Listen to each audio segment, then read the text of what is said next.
안디옥 교회에 선지자들과 교사들이 있으니 곧 바나바와 니게르라 하는 시몬과 구레네 사람 루기오와 분봉왕 헤롯의 젖동생 마나임과 및 사울이라.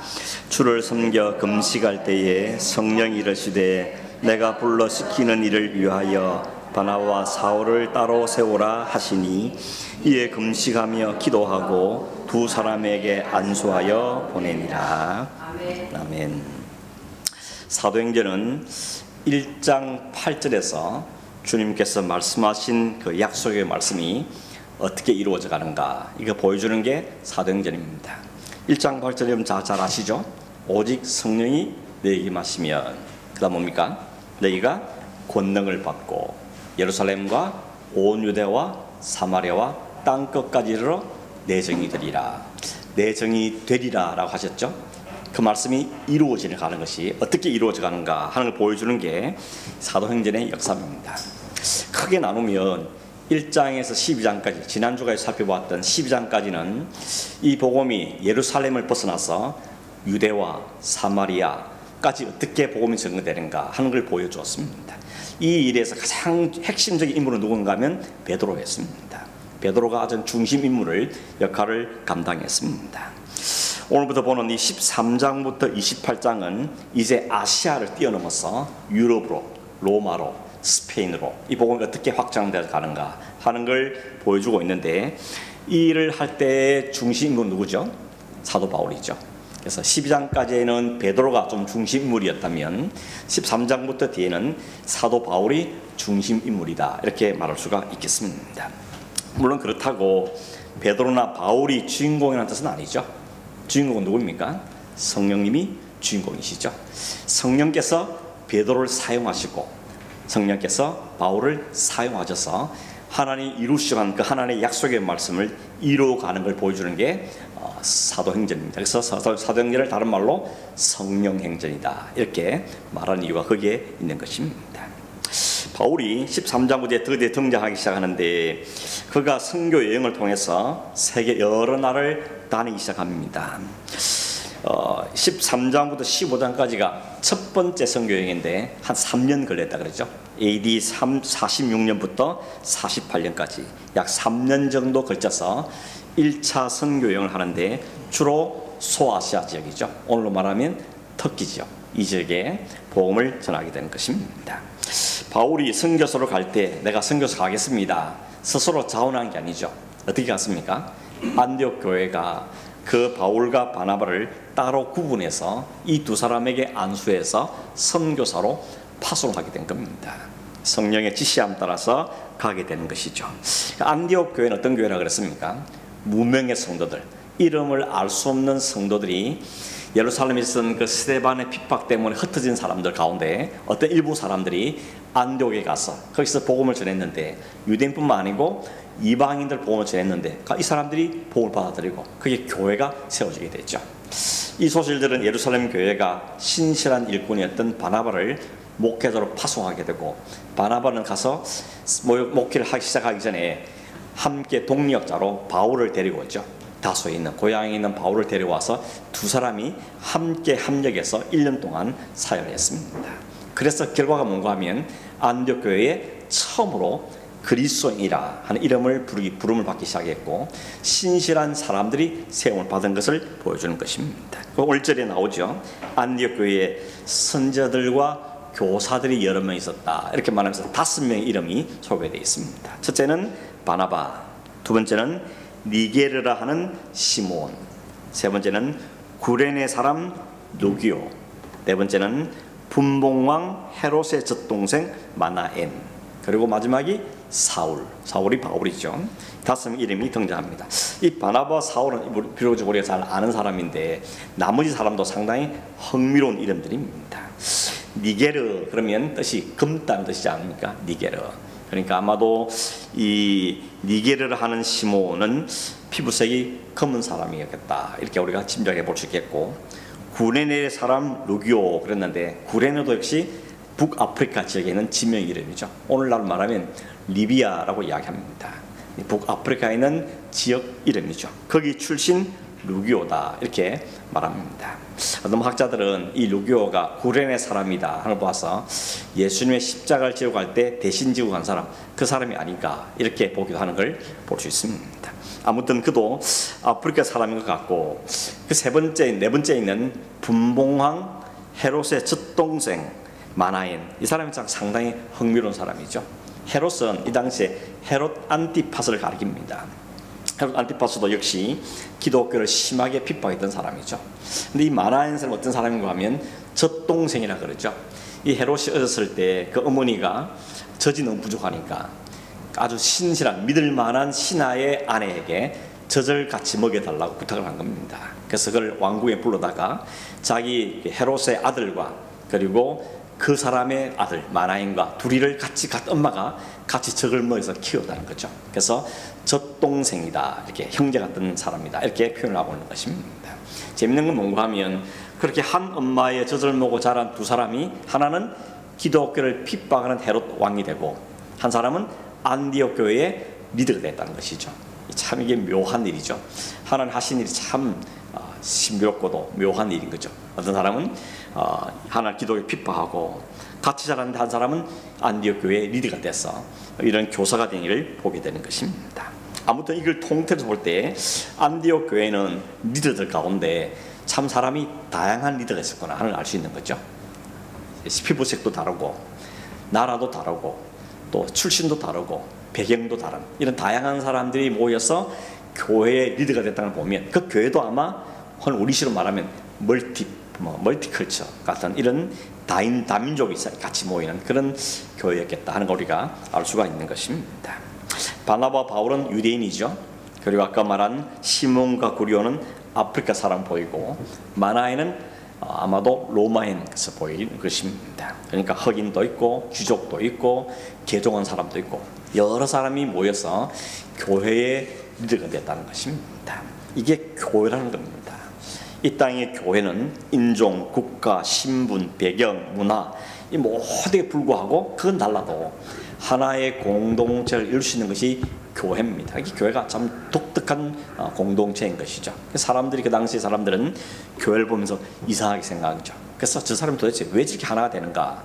딱 하나밖에 없죠. 모두가 다 예수 그리스도를 주라고 고백하는 그 신앙의 고백 때문에 하나로 뭉쳐지는 것. 이게 바로 교회가 가진 아주 독특한 모습이었던 것입니다. 오늘도 마찬가지 아닙니까? 신분도 다르고 나이도 다르고 직업도 다르고 뭐 이런 사람들이 같이 모여가지고 한 교회로 한 공동체에 모일 수 있는 것이 바로 우리의 같은 신앙의 고백 때문에 모일 수 있는 것이 교회 공동체다 이렇게 말할 수가 있다는 것입니다. 우리가 하나 되는 게 얼마나 어렵습니까? 같은 가족도 하나 되기 어렵고 막 하나 되기 너무 힘든데 온전한 하나의 고백 때문에 신앙의 고백 때문에 서로 하나가 될 수 있다는 이것이 교회가 가진 놀라운 특권이라고 말할 수 있는 것입니다. 어떤 신앙의 고백입니까? 내가 죄인이었는데 하나님이 아들을 보내셔서 우리를 그리스도인으로 삼아주신 것, 이것을 믿음으로 고백한 사람, 나도 하나님의 부름받은 그리스도인, 너도 그리스도의 십자가 피로 공을 받은 그리스도인. 그래서 우리가 다 하나 안에서 한 형제고 하나의 자매가 되는 이게 바로 교회 공동체라고 말할 수 있는 것이죠. 그래서 교회 안에는 과거의 자랑스러운 이력 필요 없는 겁니다. 내가 왕년에 우리 이 땅에 이민 온 분들 가운데는 한국에 있을 때 왕년에 한가다 한 분들 참 많죠. 왕년에 내가 뭘 했고 왕년에 뭘 했고 많은데 교회는 그것이 큰 의미가 없죠. 다 하나님 안에서 부름받은 하나님의 백성일 뿐이지 과거의 세상의 이력은 큰 의미가 없습니다. 반대로 과거에 내가 얼마나 부족했는가, 실수를 많이 했는가, 혹은 잘못했는가, 그것도 크게 문제가 안 되죠.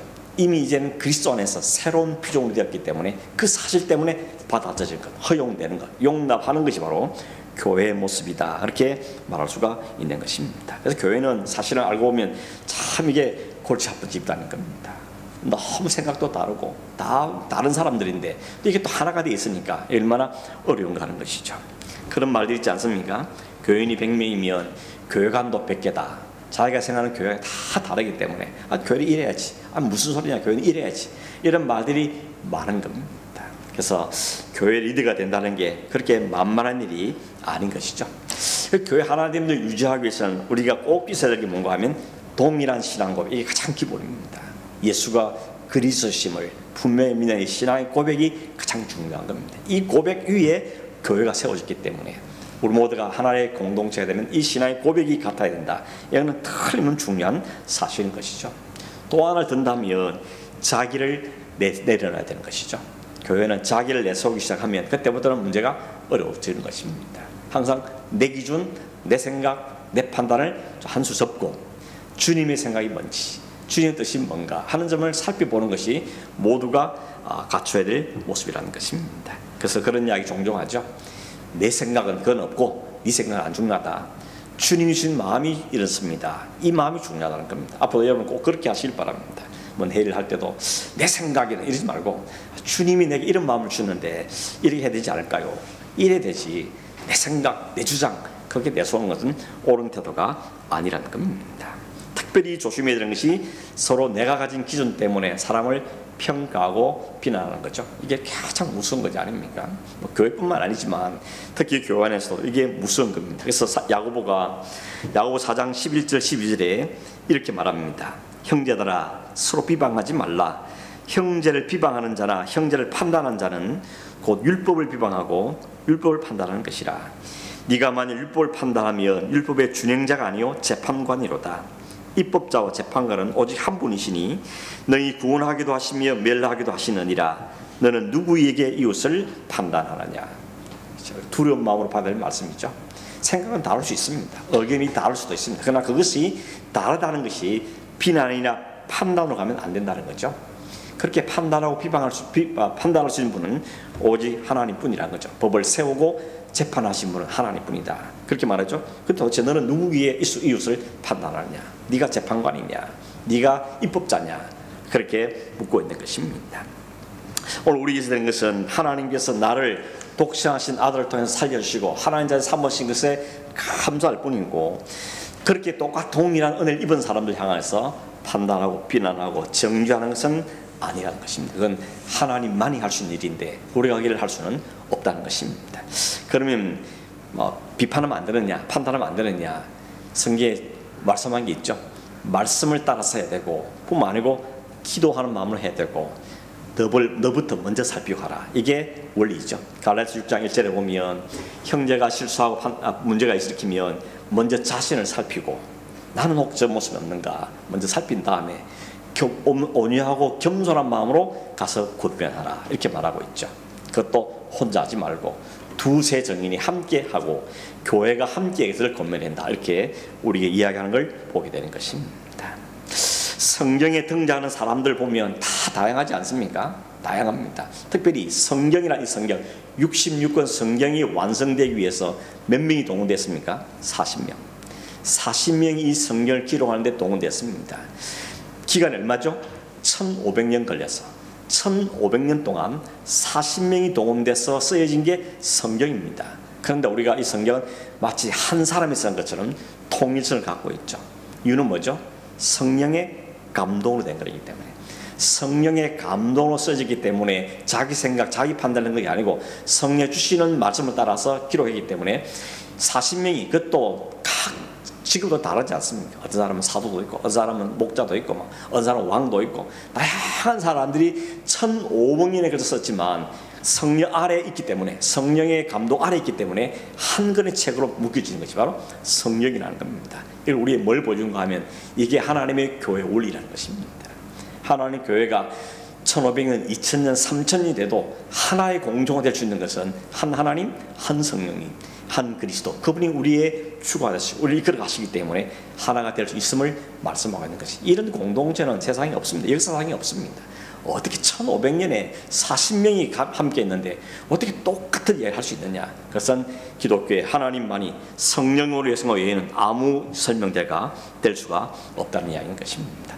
그런 측면에서 안디옥 교회가 교회의 본인이 되는 것이죠. 다양한 사람이 모이는데 피부색도 다르고 신분도 다르고 어떤 사람은 개종해서 교인 되고 어떤 사람은 처음부터 태어나서도 막 믿는 사람은 이런데 불구하고 한 교회가 됐다는 것은 얼마나 중요한지 모르는 것입니다. 특별히 2절에 보면 이런 표현이 있습니다. 주를 섬겨 금식할 때에 성령이 이르시되 내가 불러 시키는 이라하여 바나바와 바울을 따로 세우라. 말씀하시죠. 성령께서 바나바와 사울을 따로 세우라고 말씀하십니다. 근데 그 때가 언젠가 하면 어느 때죠? 주를 섬겨 금식할 때에 이렇게 말합니다. 원래 헬라어와 영어 성경에 보면 섬기는 말 대신에 예배라고 되어 있습니다. 주님께 예배할 때, 그것도 금식하면서 예배할 때 이렇게 말하고 있습니다. 그게 더 맞는 것 같습니다. 주를 섬겨 말할 때 좀 막연한데, 그들이 섬김이 뭔가 하면 하나님께 온전한 마음으로 예배할 때, 그것도 금식하면 예배. 금식하면 예배했다는 말은 무슨 뜻일 것 같습니까? 예배에 목숨을 끌었다는 겁니다. 우리가 금식이 왜 합니까? 하나님 이거 응답해 주십시오. 하나님 내 생명을 걸고 기도합니다. 이런 거죠. 다윗이 자기 아들 좀 살려달라고 하나님께 금식하며 기도하고, 또 금식은 회개할 때 하나님 정말 죽을 죄인이 맞습니다. 내가 죽을 죄를 지었습니다. 불쌍해 주시고 살려주십시오. 금식하는 거죠. 나라가 지금 망하게 됐습니다. 살려주십시오. 금식하죠. 그러니까 예배를 하는데 금식에 기도하는 것은, 이 안디옥 교회는 예배 목숨을 건 교회라는 것입니다. 예배할 때마다 진짜 금식하며 예배했다는 거죠. 이게 얼마나 도전이 되는 말인지 모릅니다. 우리는 예배를 취미생활처럼 하는 분도 꽤 있지 않습니까? 주일날 그냥 취미 비슷하게 사람도 만나고 점심도 먹고 교제도 하고 그렇게 예배하는 사람도 없잖아 있는데, 이 안독교회는 예배할 때마다 금식하며 예배했다는 것은 정말 이 예배 아니면, 이때 하나님 은혜가 아니면 살 수가 없다. 그 당시에 이 로마 통치 아래서 핍박도 있고 이 속에서 어떻게 견뎌낼 거냐. 정말 금식 하나님께 온전하게 예배할 때, 그때 그것이 바로 교회의 모습이었다는 것입니다. 이 안디옥 교회만 아니고 한국 교회도 그렇지 않습니까? 한국 교회도 예배할 때 그 예배 한 번 드리기 위해서 정말 정성껏 준비하고, 옷을 깨끗하게 입고 막 헌금을 준비하고, 하루 전날부터 일찍 자고 막 온갖 정성을 들여서 하나님께 예배했던 때가 있었는데, 그런 측면 오늘 우리가 어떻게 예배하는가 하는 모습을 좀 반성할 필요가 있는 것입니다. 예배 지장되지 않기 위해서 잘 준비하고 잘 쉬고, 그러면서 하나님께 온전한 마음으로 예배하고, 예배 빨리 들어가야 된다, 막 교회 너무 오래 있으면 안 된다, 이런 생각들 일단 버려야 되는 것입니다. 주일 하루는 온전히 하나님 안식일을 지키라 그랬는데, 예배 때만 안식이 아니고요, 하루 아침 눈을 떠서 해가 질 때까지는 안식이지 않습니까? 그것은 예배가 중심이고 성도의 교제가 있고 또 쉼이 있고, 이게 바로 그 안식일의 의미인데, 예배 잠깐 한 시간 갔다 오고 나서는 아무도 해야 된다, 절대 오산인 것입니다. 어떤 분은 그런 말 하죠. 교회 너무 오래 있으면 안 된다고.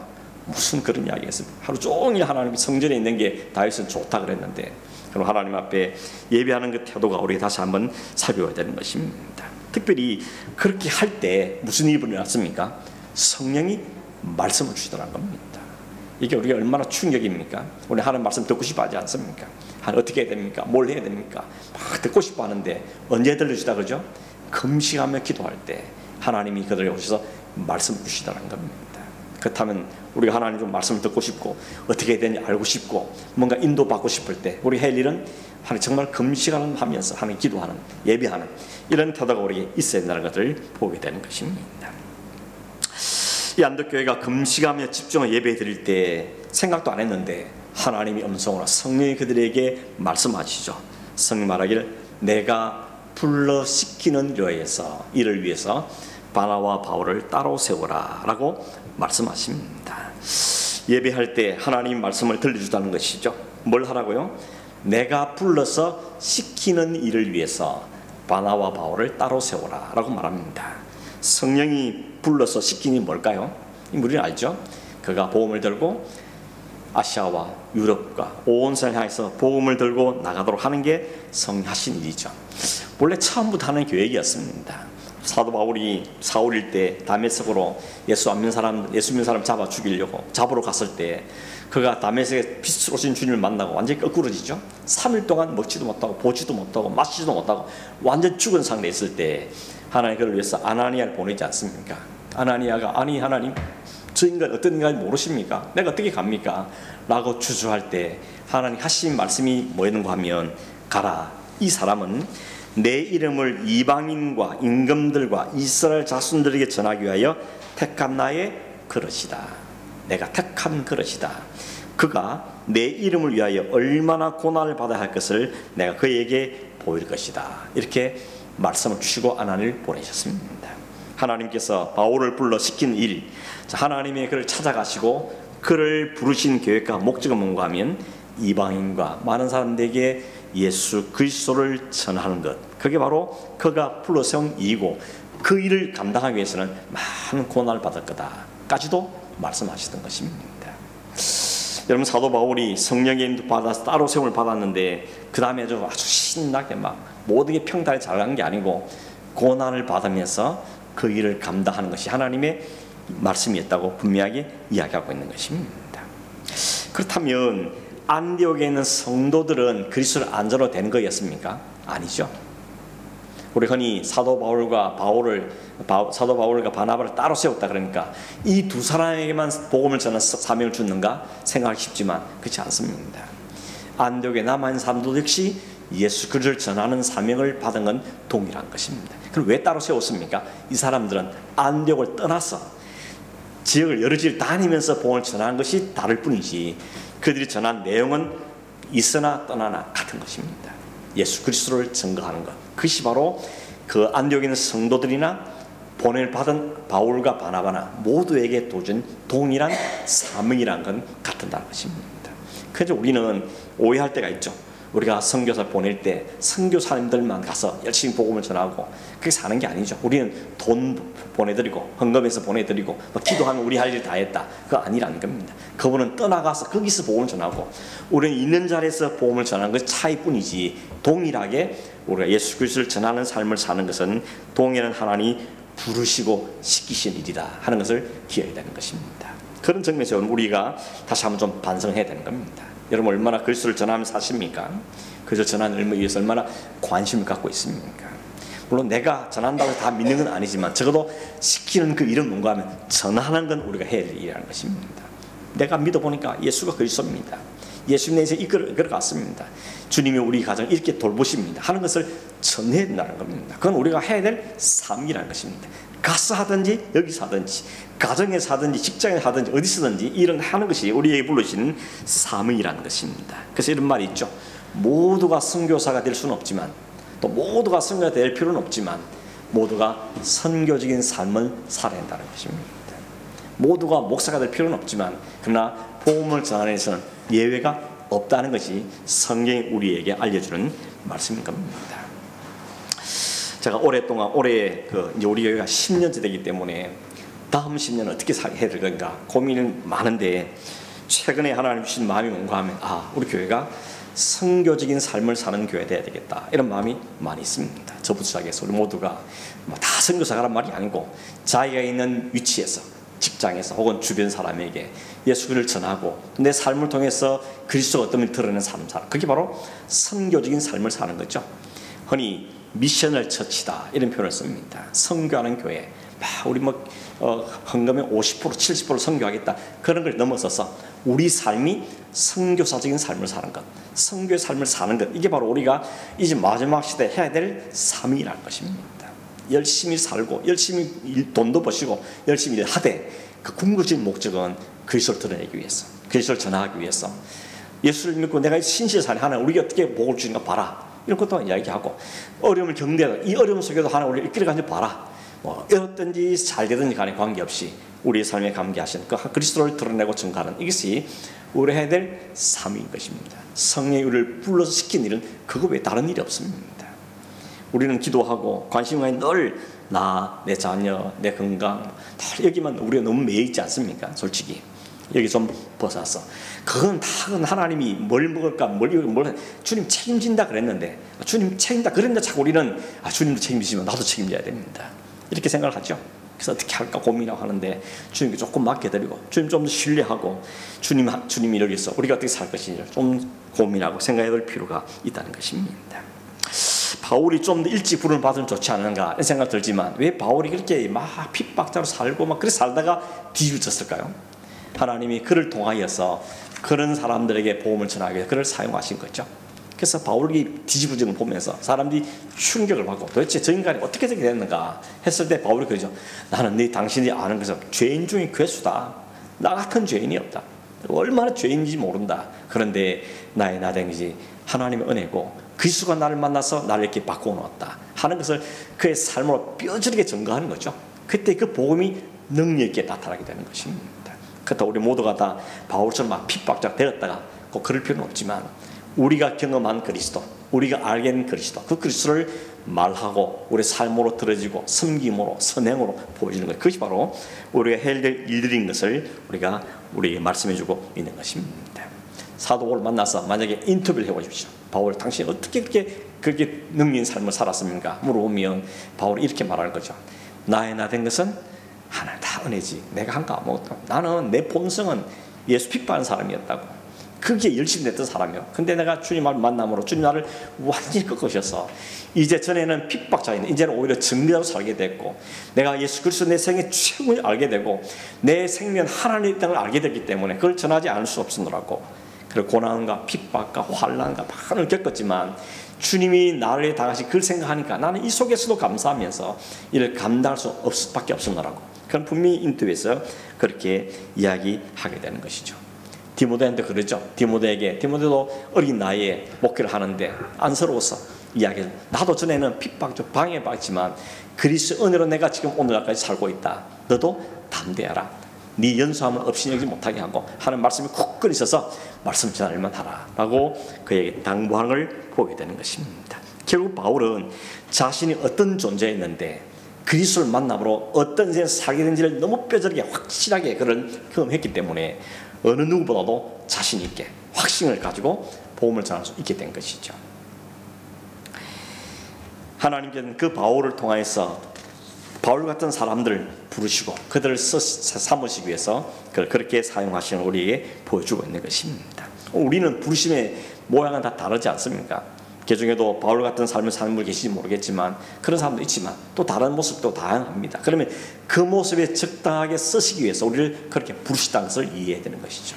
그러므로 그것을 우리가 겸허하게 나누면 되는 것입니다. 바울은 좋겠다.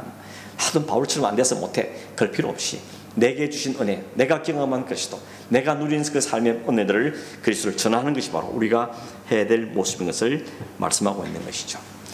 성령께서 빌립을 어디로 보냈습니까? 사마리아로 보내고 이디오파 네시에 보내고 그렇게 함으로 그는 하나님의 성령에 시킨 일을 했던 것이죠. 뿐만 아니라 베드로는 이방인 고넬료에게 보냄을 받아서 그에게 또 복음을 전함으로 그 고넬료 집안이 예수 믿게 하는 가고, 바울은 성교를 다니면서 하게 되고 각자 쓰시는 방법은 다르지만 내용은 같다라는 것입니다. 성령이 우리를 불러서 시킨 일은 다른 것 아니고 그리스도를 증거하고 그리스도를 드러내는 삶을 하고 그리스도 안에 사는 그리스도 삶의 삶이 얼마나 풍성한지를 드러내는 것, 증거하는 그것이 바로 우리가 살아야 될 삶의 내용이고 이유인 것을 우리에게 말씀하고 있습니다. 그러면서 하나 약속하셨죠. 그렇게 살면 성령께서 세상 끝날까지 함께 하신다는 것입니다.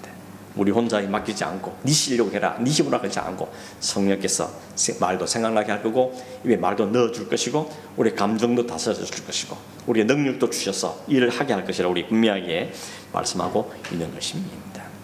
지금 우리가 어떻게 살아왔든지 또 이민 땅에 얼마나 수고를 살았든지 간에 지금의 삶을 우리가 한번 되돌아보고 이제는 좀 더 주를 위해서 주께서 불러서 시키신 그 일을 위해서 살아가는 그런 삶을 사는 우리가 되어야 할 줄로 믿습니다. 성령에 붙잡힌 사람, 성령의 보냄을 받은 사람, 성령의 역사하시는 사람 바로 그와 같은 삶을 살더라는 것이죠. 그것이 바로 오늘 성경이 우리에게 보여주는 삶입니다. 결코 한번 복음 전하면 막 다 뒤집어지고 그렇지 않습니다. 사도 바울도 가는 곳마다 믿는 사람이 가면 때려 죽이는 사람도 있고 그것도 양쪽 사기에서 그런 복음을 전하는 살았던 거죠.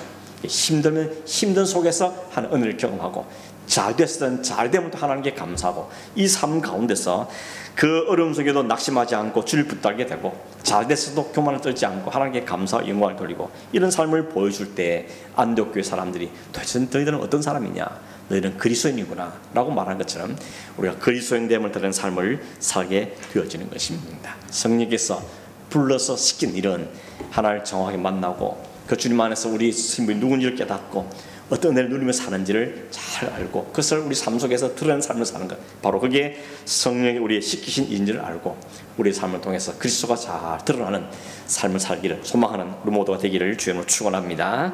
기도하겠습니다. 고마우신 하나님 아버지, 오늘도 우리가 어떤 존재이며 어떻게 살아야 할지 이 마지막 때